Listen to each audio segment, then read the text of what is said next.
Recently, the Supreme Court has ordered the Bihar government to clear unauthorized constructions from the floodplains of river Ganga, especially in and around Patna.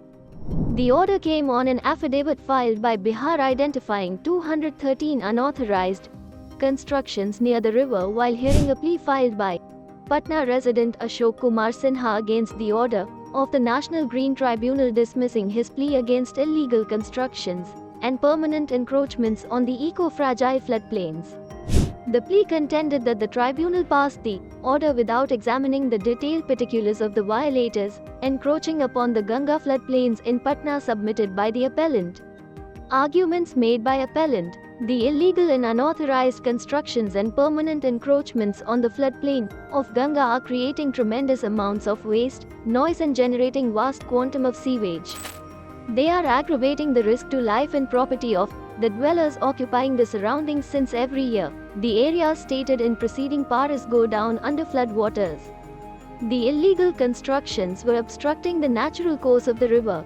It is causing deleterious environmental impacts on the rich biodiversity and destroying the habitat and, thereby, the very survival of dolphins, a Schedule I species under the Wildlife Protection Act, 1972, on the stretch.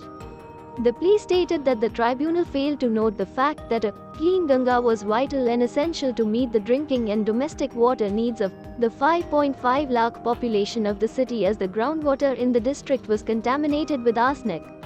A massive 520 acres of ecologically sensitive Ganga floodplain, stretching from 𝐼𝐨𝐫 Ghat to Nurpur Ghat in Patna, have been usurped.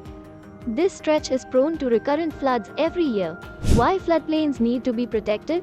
Floodplains provide the space for rivers to spread their waters.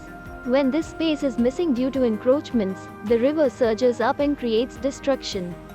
Damage to floodplains harms the riverine ecosystem, lessens groundwater recharge capacity and poses threats of flash floods. Illegal construction work in floodplains reduces the capacity of rivers to contain a high level of water within their banks. This is especially the case during heavy rainfall when water flows down from upper catchment areas. Thus, the tendency to occupy floodplains results in flooding. Laws and regulation related to floodplains in India. Floodplain zoning laws aim to prevent or restrict development on floodplains in order to prevent loss of life and property and to reduce the impact of floods.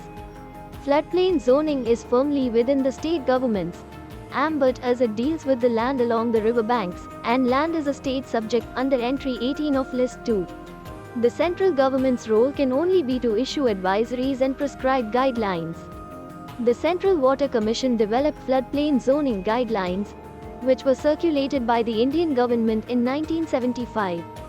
4 states passed floodplain zoning acts, creating a flood zoning authority to survey floodplains, restrict land use, and impose penalties. However, there is no complete implementation of laws and regulations related to floodplains in India. Related constitutional provisions, flood control and mitigation are not directly mentioned in any of the 3 legislative lists included in the 7th Schedule Constitution.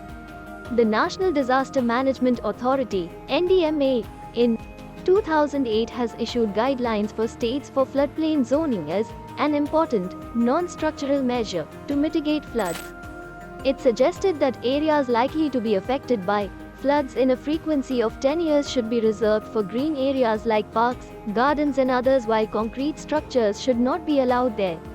It also talked about other zones in the floodplain like in areas of flooding in a 25-year frequency, and asked states to make plans accordingly in those areas. Floods do not merely show the fury of nature, they are also often brought about by climate change-induced rainfall. Laws in India which are meant to protect the environment are not implemented. While there are central policy measures to protect floodplains, they are mostly non-binding on states. No state in India has been able to prevent encroachment on floodplains.